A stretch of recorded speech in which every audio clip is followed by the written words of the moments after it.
ये जो regime change operation Pakistan में हुआ है, अमेरिका पाकिस्तान से कुछ ऐसी चीजें चाहता था जो पाकिस्तान का इमरान खान को नहीं दे रहा था। नंबर एक, सुनते जाएं, नंबर एक, यकसा निजाम तालीम के ऊपर उनका एतराज था। ये जो हुकूमत आई इसने खत्म कर दिया।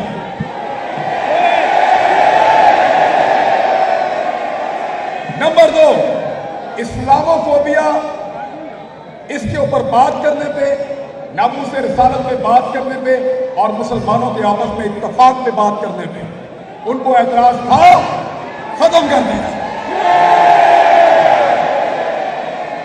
रशिया के साथ आप ताल्लुकात नहीं रख सकते, उनको एतराज था, ताल्लुकात खत्म कर दिए। चाइना के साथ आपको अपने ताल्लुकात को महदूद करना है, उनकी डिमांड है। आज सीपैक अथॉरिटी